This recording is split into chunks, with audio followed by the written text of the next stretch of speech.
Soyez les bienvenus, il est pile poil 19 h, vous êtes sur Frontignan TV. Alors on va vous laisser un petit peu de temps pour vous connecter. Et nous sommes, je vous le rappelle, en direct de Frontignan. Allez, pour vous laisser un petit peu le temps de vous connecter, voici le petit générique de Frontignan TV.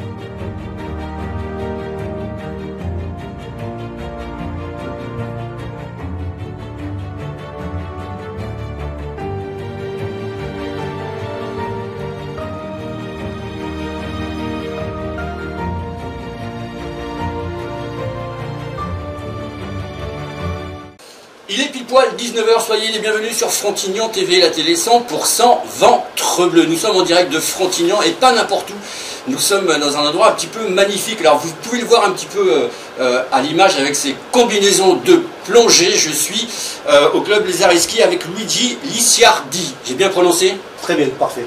Alors Luigi, parle-nous un petit peu de cette association.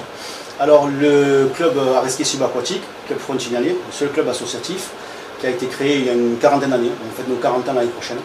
Donc 70 adhérents, que des bénévoles. Voilà, donc les petits sont âgés de 10 ans jusqu'à 70 ans pour les plus âgés.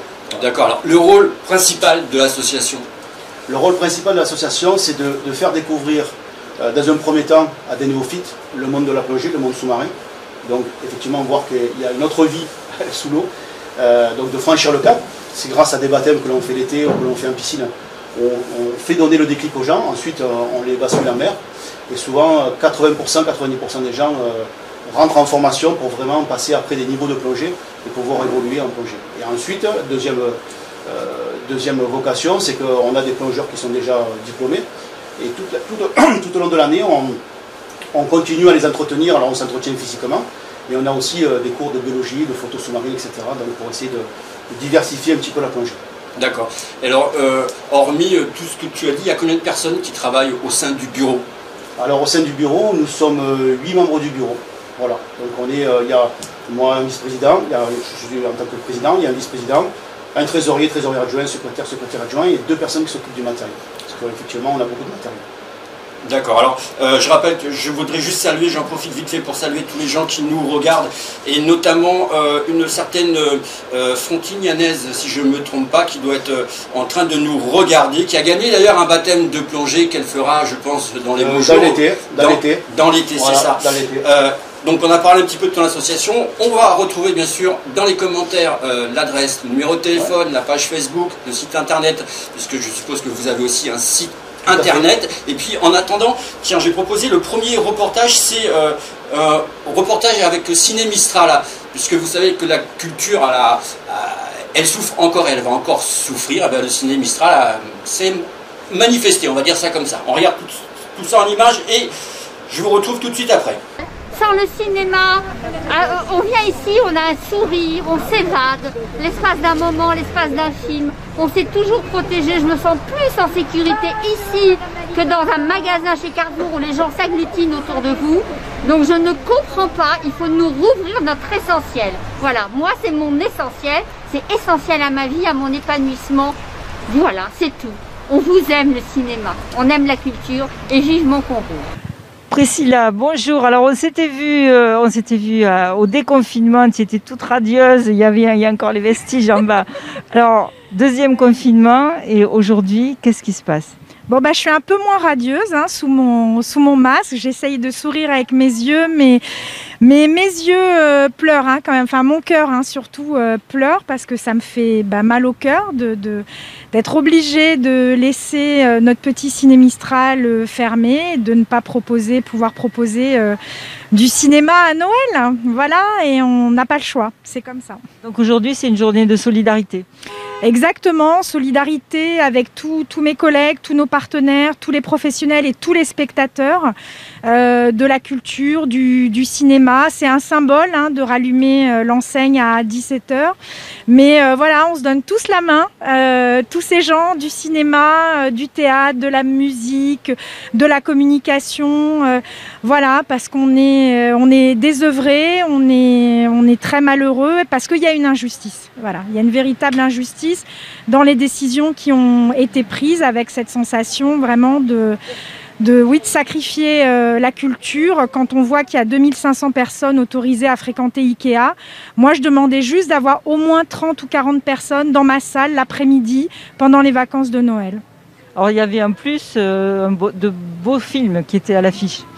Bah oui, du beau cinéma, il y en a toujours. Et puis, bien sûr, oui, il y avait des films qui mettaient du baume au cœur, des films...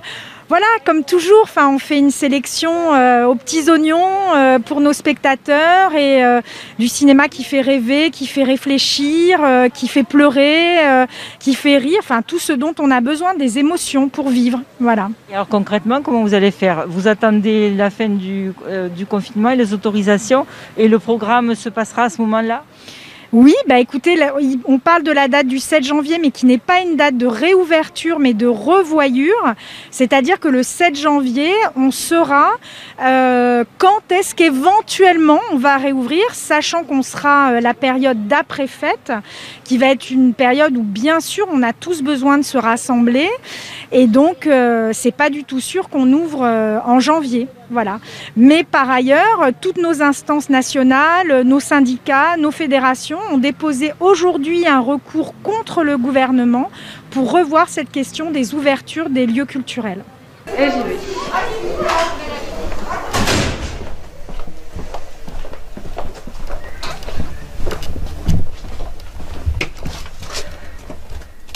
Libérer la culture, libérer la culture, libérer la culture, libérer la culture. Moi, c'est mon métier, ça fait 21 ans que je suis au cinéma et je veux que ça reste pour toujours. Et on s'évade, il y a un esprit, et puis l'équipe qu'on a et tout, c'est essentiel. Il ne faut pas qu'on ferme. Le cinéma, j'y venais depuis le début avec mes élèves, et j'espère que je les ai ouverts à quelque chose qu'on partage, qu'on soit seul ou avec des amis. C'est de l'émotion, pas que de l'émotion, de la réflexion. Donc c'est formidable le cinéma, et on en veut. Ouvrez le cinéma! On veut de la culture, nous!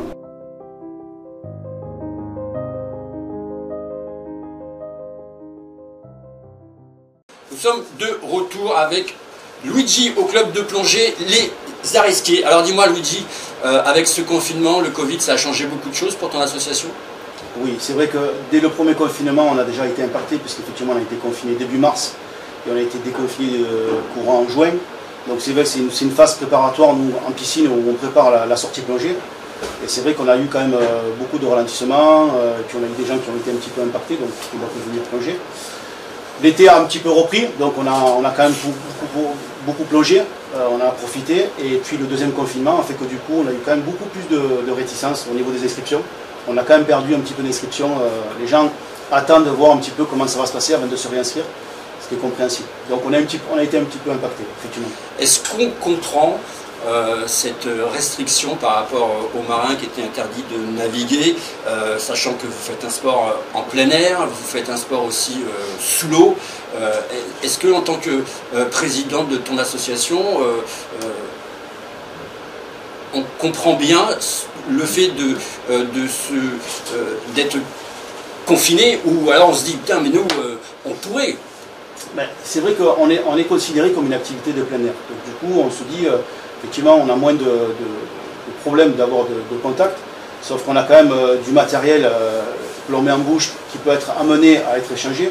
Donc tout ça au niveau fédération on l'a banni pour l'instant. Mais c'est vrai que du coup quand on est sur un bateau on a du mal à comprendre. On l'accepte, il n'y a pas de souci. On est sorti avec les masques, on sort d'ailleurs toujours avec les masques sur le bateau. Et c'est vrai que c'est un petit peu voilà, c'est un petit peu bête. Maintenant c'est sûr, là où c'est un petit peu plus compliqué, c'est la piscine. Effectivement la piscine on peut comprendre qu'à la proximité, fait que c'est difficile. Voilà. Et niveau sanitaire, les normes que tu as mis en place au niveau du club, c'est des normes draconiennes? C'est compliqué? Les normes, alors ça a été compliqué au début parce qu'effectivement notre fédération nous a dit voilà, il faut port du masque, il faut désinfection des mains et la distanciation. Mais à vous de vous débrouiller et de le mettre en place dans votre structure. Donc il a fallu réfléchir dans notre structure comment on allait mettre en place par des panneaux d'affichage, réfléchir à les entrées et les sorties, éviter que les gens se croisent. On a demandé à ce qu'il y ait le minimum de personnes dans le local, parce que quand on se retrouve 15-20 plongeurs, donc c'est compliqué, les gens vont chercher le matériel, etc. Donc on a demandé ça, il y a le port du masque sur le bateau. Donc on a mis les affiches à l'entrée, les gens, on met un gel hydroalcoolique quand ils arrivent d'entrée, ils se désinfectent les mains, le port du masque tout le long de leur équipement, quand on va sur le bateau. Le seul moment où on le pose, c'est quand on se met à l'eau. Dès qu'on ressort, on remet le masque jusqu'à la fin que les gens repartent du club. Alors on va se replonger un petit peu dans l'actualité de Frontignan au mois de décembre, parce que c'est compliqué aussi, hein, les animations n'ont pas lieu, les marchés de Noël sont annulés, enfin bon c'est une histoire un petit peu de dingue. En tout cas il y a quand même une petite animation à Frontignan, je vais vous faire découvrir le reportage suivant, c'est l'installation du conte de Noël à Frontignan, qui se poursuivait à la Pérade. D'accord.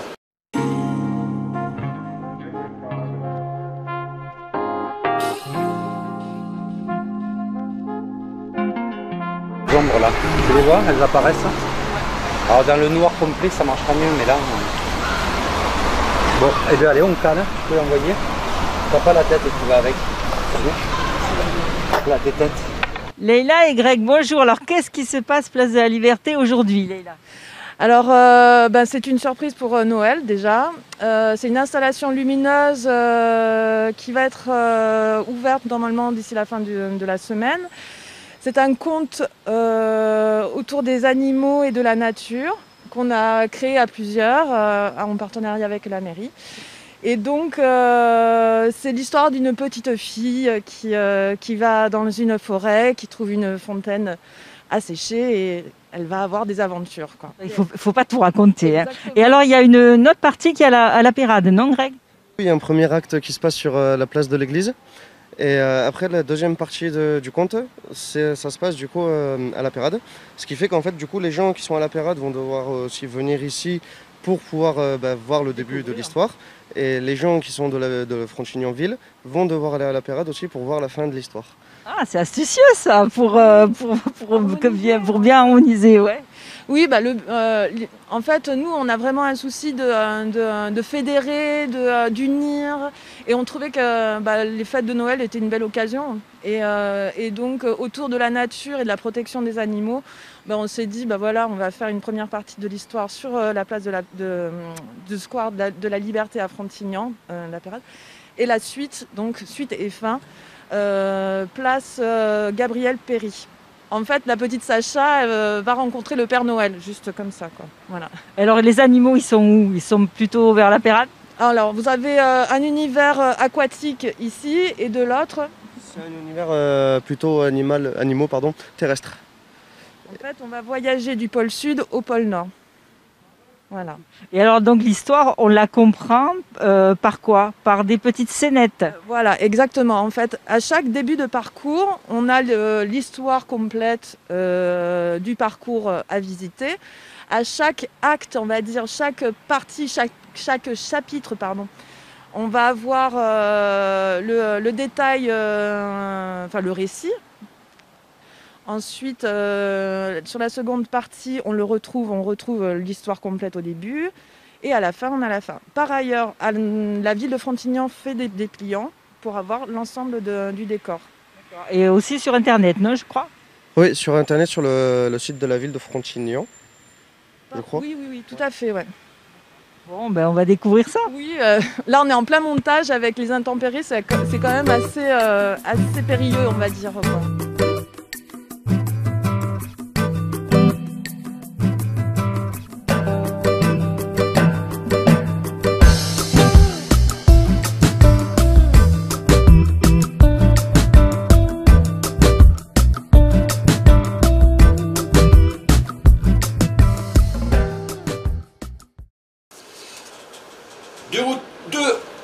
Avec Luigi, ici même à Frontignan, au club de plongée Les Areski. Je vous rappelle que vous pouvez avoir toutes les dans les commentaires, vous pouvez avoir toutes les coordonnées du club si vous voulez rentrer en contact, si vous voulez vous inscrire, puisque les inscriptions, c'est toute l'année. Bien sûr.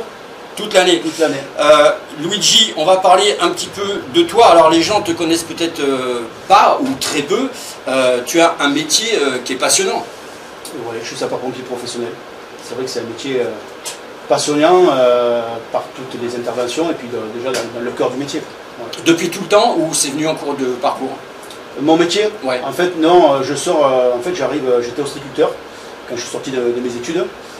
J'ai passé un BTS en commerce et mes parents étaient ostréiculteurs sur le bassin des Tours, on avait des parcs à vitres. Donc de suite, je suis rentré dans l'entreprise familiale. Mais c'est vrai qu'on a commencé, c'était les époques où on a commencé à voir un peu les salmonelloses, les différentes maladies à répétition. On a eu les dorades qui ont commencé à nous manger toutes les moules en mer, etc. Donc ça m'a fait poser beaucoup de questions. Et puis je suis venu à travailler sur les plages. J'ai travaillé en poste de secours. Je me suis dit que le métier était intéressant. De fil en aiguille, j'ai rencontré des personnes. Je suis rentré volontaire à l'aéroport de Montpellier. Donc j'ai commencé à rentrer dedans. Et puis un jour, un collègue m'a dit « mais pourquoi tu passes pas le concours ?» Je dis « mais moi je suis voué à travailler dans mon activité professionnelle avec mes parents. » Et puis j'ai franchi le cap, donc j'ai réussi le concours et je suis rentré en 2002. Donc ça fait 20 ans. Voilà. Et tu t'occupes de quoi au sein de sapeur-pompier? Alors moi j'ai une spécialité ou pas de spécialité? Oui, alors en fait moi j'ai fait 13 ans en opérationnel à Frontignan, au centre de secours de Frontignan. Et depuis 2015 je suis rentré donc à l'état-major à Vaillocès, au-dessus de Juvignac, où en fait je suis au service nautique. Et on a en charge, entre autres, la gestion des plongeurs et la gestion des sauveteurs aquatiques. Et moi, je m'occupe plus particulièrement de tout le dispositif au niveau formation, recrutement des surveillants de baignade. Voilà. D'accord, oui, on s'était déjà vu plusieurs fois. On s'était déjà vu voilà, par rapport à ça. On a déjà fait un reportage. Exactement.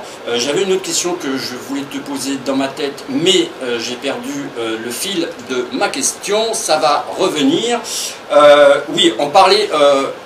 j'ai fait une émission, ça me fait penser à ça, pardon. On a fait une émission avec des personnes à mobilité réduite. Ouais. L'accès de ton club de plongée est accessible aux personnes à mobilité réduite? Alors nous, il est accessible à personnes à mobilité réduite. Et justement, c'est bien que tu en parles parce qu'il y a 2 ans, on a formé des moniteurs justement à la plongée pour les personnes à mobilité réduite. Alors, il y a différents niveaux de formation pour les plongeurs handicap. Donc, il y a les handicaps, alors c'est pas péjoratif ce que je veux dire, mais c'est comme ça que c'est défini dans la fédération. Les handicaps légers, c'est comme ça que c'est défini. Donc, ce sont souvent des gens où il en manque une main ou un membre, etc. Donc, ils arrivent quand même à se mouvoir, mais ça reste un handicap léger pour certains. Alors qu'après, on a les handicaps lourds, donc les tétras, etc., plus les psys, voilà, tous les problèmes psy. Donc, il y a des formations qui sont faites là-dessus et on est allé se former 3 ou 4 moniteurs. Parce qu'on a eu à un moment donné une envie d'aller vers ce public-là et de donner la chance à ce public de découvrir la plongée. Sachant qu'il y a des choses qui se font sur Montpellier, il y a des choses qui se font sur Perpignan, sur Sète aussi. Et on s'est dit à un moment donné, il faut que Frontignan, nous le club, il faut qu'on aille vers ce public-là. Voilà. Donc on s'est formé. Après il faut s'équiper parce que ça demande beaucoup de matériel et voilà, on est dans une démarche, on va y arriver. Voilà. D'accord, c'est parfait. On va relier l'information parce que depuis qu'on a fait cette émission-là, d'ailleurs je le souligne, on reçoit beaucoup de commentaires par rapport à ça, parce que c'est vrai qu'on s'y intéresse pas beaucoup, les médias n'en parlent pas tous les jours, on va dire, c'est une fois de temps en temps lorsqu'il y a un exploit sportif ou quelque chose comme ça, donc c'est bien d'en parler et on sait que ton club en tout cas peut les accueillir. Je parle de ça pour lancer le sujet, le dernier sujet sur Frontignan, c'est l'aménagement de la piste cyclable, pareil, qui relie maintenant Frontignan à la Peyrade et vous allez voir que ça vaut le coup d'œil.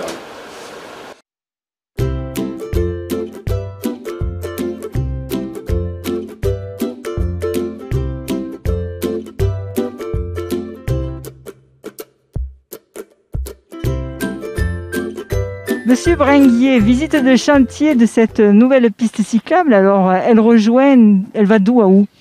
Eh bien, on rejoint le quartier de la Peyrade au quartier de Frontignan, parce que c'est 2 grands quartiers. On a fait la montée de Reboul juste après le rond-point l'année dernière. Il manquait ce tronçon pour que la Peyradois comme Frontignanais puissent venir à Intermarché et passer d'un quartier à l'autre. Donc c'était l'ambition du maire qu'on a fait cette année. Voilà, comme ça, la piste cyclable, on pourra passer de Frontignan jusqu'à la Peyrade tranquille. Alors, quand est-ce qu'elle est mise en place? Alors là, normalement, à la fin du mois, on a pris un peu d'avance. Si tout va bien, la semaine prochaine, on devrait ouvrir. Si tout va bien, parce qu'avec la météo en ce moment, qui est capricieuse, c'est délicat. Donc il n'y a plus qu'à se mettre au vélo. Il n'y a plus qu'à se mettre au vélo, mais on a prévu quand même piéton, parce que là où vous marchez actuellement, il y aura la part cyclable près des voitures, et piéton de l'autre côté, où il y aura un marquage au milieu. Alors pas de peinture, parce qu'on fait un peu de l'écologie aussi quand même, il faut penser que la peinture, il faut la refaire souvent. Donc on va passer un hydrocurateur qu'on appelle, ça va teinter le goudron pour séparer cyclable de piéton. Et en même temps, on a mis une bordure au milieu pour faire ralentir les véhicules, parce que c'est notre priorité, faire ralentir la vitesse dans Frontignan. Donc sécurité.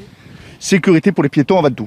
Ah, ce qui est génial, c'est le passage des piétons. Mais mon Dieu, ça fait 10 ans que j'attends à traverser la route avec ma soeur qui est encore plus âgée que moi, peu cher. Hein. Elle habite où, votre soeur? Eh bien, avec moi, je m'en occupe. Ah, d'accord. Dans une semaine, vous aurez un passage de piéton. Du myocard, cher, elle vous dit pas dans quel état il est bon, fait quoi, ils sont pas. Hein. Bon, donc dans une semaine, j'achèterai une trottinette. Oh, pour aller faire marcher, vous n'avez pas besoin d'une trottinette. Oui, des fois, j'ai été cher et marcher, j'ai plutôt Aldi. Parce qu'il m'a parlé de vous, Eric. Donc j'ai dit, écoutez, je suis là, on va la rencontrer, Mme Fournier. Oui, c'est drôlement gentil, ça. Hein. Voilà. Et puis, alors, ça me touche. Qu'est-ce que je voulais dire, monsieur? Oui, dites-moi. Vous remercierez votre secrétaire. Hein. Pas de problème. Elle est adorable. Hein.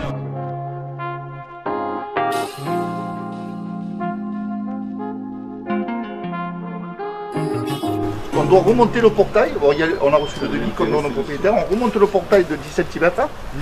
Et on fait venir la pente plus loin pour les voitures, pour qu'elle puisse sortir et que l'eau continue à s'écouler son passage, sachant qu'on a refait le pluvial. Il y aura beaucoup moins d'eau. Parce qu'on a le pluvial a été refait, le pluvial là. Non, la trappe a été mieux faite là. A été mieux faite. Remplacée. D'accord.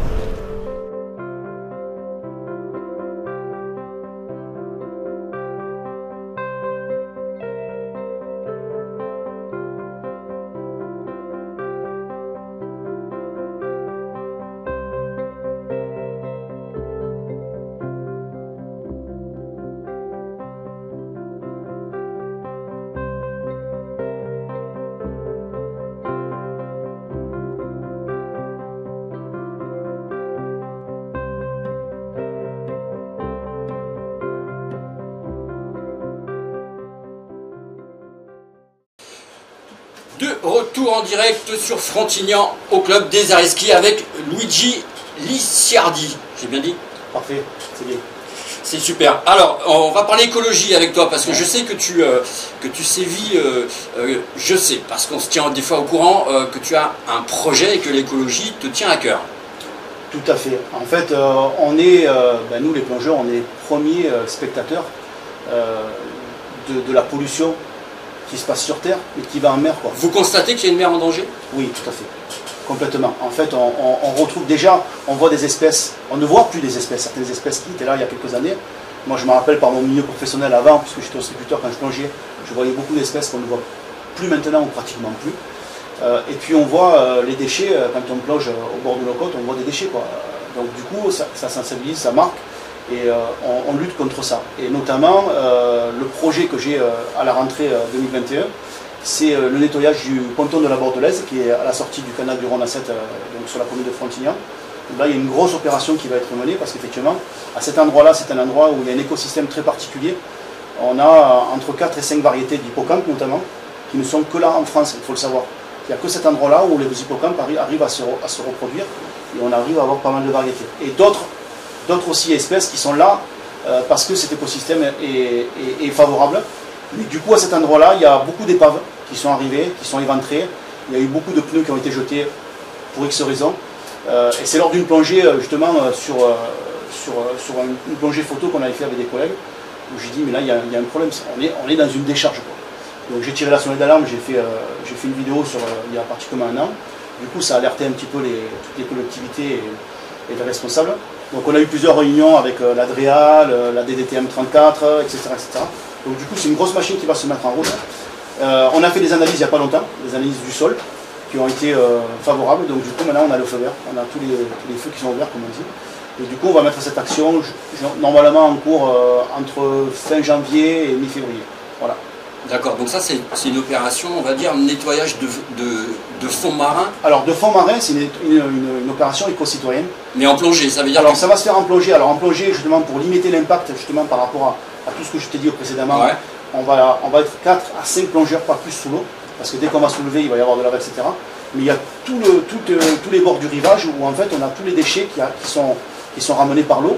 Alors ça va des sandales aux bidons en plastique, à des stylos, etc. Donc il va y avoir tout un nettoyage qui va être fait tout autour. Parce que je m'associe avec un collègue pompier justement qui a une association Projet Rescue Océan, qui lui a des moyens plus conséquents et qui sait faire ce genre d'opération, parce qu'il en fait beaucoup. Et du coup on s'associe pour mener à bien cette opération. Voilà. D'accord.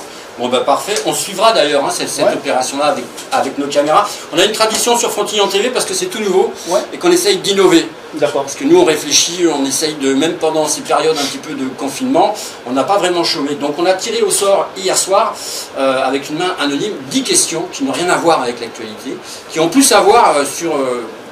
on aimerait bien mieux te connaître si tu veux. Ouais, d'accord. Ça s'appelle le tac au tac, donc il ne faut pas tellement réfléchir. Si tu vois ce que je veux dire. Laisser le cap ou pas cap, mais on verra. Première question, que ferais-tu si tu étais dans la peau d'une femme toute la journée?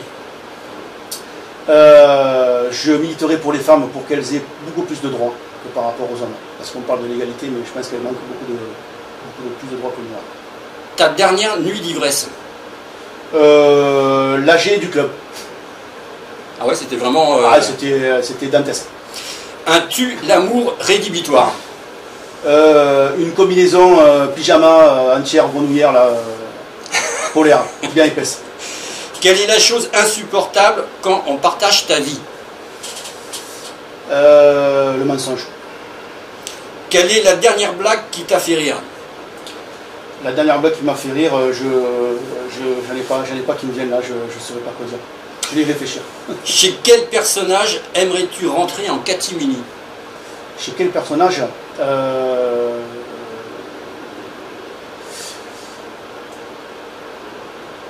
Je sais pas. Personnage célèbre ou même quelqu'un de... un pote Si je pouvais revenir en arrière, ça serait le commandant Cousteau. Voilà. Si j'avais une petite... j'aimerais bien revenir en arrière et ça serait être auprès du commandant Cousteau. Pour voir toutes les découvertes qu'ils ont faites. Voilà. Un rêve encore non réalisé? La Polynésie française. Le numéro de téléphone que tu as dans ton portable et qui nous ferait pâlir de jalousie? Monsieur le maire. Bien joué. Non mais voilà. Bon. Bien joué. J'espère que tu pourras nous le filer. As-tu des tocs? Oui. C'est-à-dire? J'ai... quand je parle souvent, je redis souvent les mêmes je dis ok, je dis... il y a des tocs que je dis voilà, à force de... Je m'en rends compte après. On aura appris des trucs. Hein. Ouais. Quel est ton dernier coup de gueule? Mon dernier coup de gueule était sur... pas plus tard qu'il y a 2 jours. J'étais à Montpellier avec mes fils, je les ai amenés faire un tour. Et en fait, il y avait une queue hallucinante devant Ikea, que j'ai filmé d'ailleurs, j'ai balancé sur les réseaux sociaux.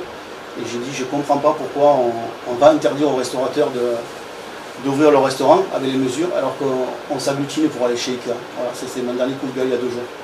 Quelle est la question que tu aurais aimé que je te pose? Quel âge as-tu? Quel âge as-tu? 47 ans. Bravo Luigi. Merci Luigi d'avoir répondu à ces petites questions. Nous on se retrouve vendredi prochain pour cette fois-ci quelque part en Occitanie. Salut, bye bye, protégez-vous et portez-vous bien. Ciao.